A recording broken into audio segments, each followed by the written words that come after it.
আহ, গান গানের সম্বন্ধে ঠিক প্রত্যক্ষভাবে কিছু বলছি না। আমি আজকে একটু অন্যরকম বিষয় বেছেছি, সেটারও কি কারণ তার একটা কৈফিয়ত আপনাদের দেব।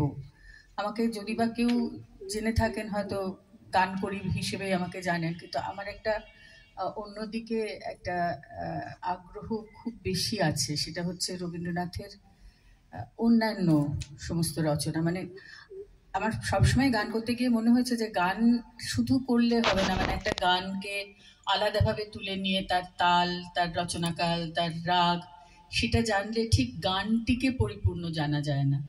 সেই গানটিকে জানতে গেলে তার মানে তার যে পেছনের যে মানে ব্যাকগ্রাউন্ডটা, সেটা কেন লেখা হয়েছিল, কিসের জন্য লেখা হয়েছিল, সেই সময় রবীন্দ্রনাথের তার মানসিক কিরকম চিন্তাধারা ছিল, এইগুলো আমাকে খুব বেশি আকর্ষণ করত।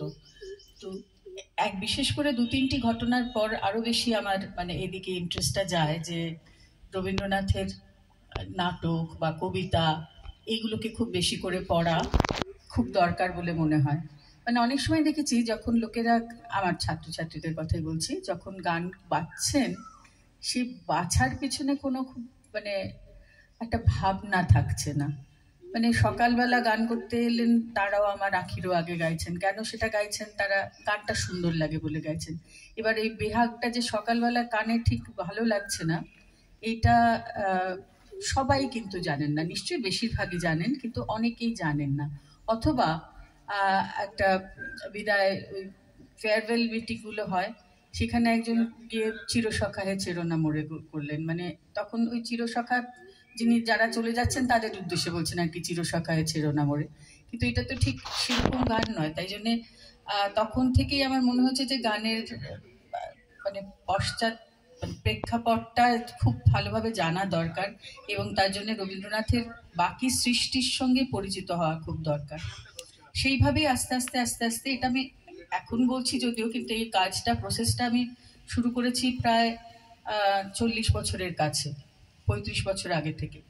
তো তখন থেকে তার বিভিন্ন নাটক পড়া, কবিতা পড়া, মানে ওগুলো খুব সিরিয়াসলি, যাকে মানে অধ্যয়ন করা বলে, সেইভাবে পড়তে শুরু করছি। বিভিন্ন চিঠিপত্র, প্রবন্ধ, এগুলো বাদ দিলে কিন্তু গুরুদেবের গানকে সেভাবে সম্যকভাবে জানা যায় না। তো সেই করতে গিয়ে আমার নিজের পরে দেখেছি, যেহেতু আমি শান্তিনিকেতনে বড় হয়েছি, আমার একটা খুব মানে নাটকের প্রতি একটা খুব বেশি রকমের আগ্রহ আছে। যে নাটক দেখতেও ভালোবাসতাম, ছোটবেলায় করেওছি প্রচুর নাটক এখানে। তো তার মধ্যে নাটক নিয়ে এক্সপেরিমেন্ট করা বা কিছু একটু অন্যরকম ভাবে করা যায় কিনা, এইটা আমাকে তখন থেকে একটা ওই দিকে একটু চালনা করছিল গানের সঙ্গে সঙ্গে। তো আমি আজকের যে বিষয়টা বেছেছি, কুকুলিটার ফার্স্ট একটু দে। ও আচ্ছা, আপনি তাহলে যেরকম সুবিধা সেরকমই করে দিন, আমি সেভাবে দেখে বলে দেবো।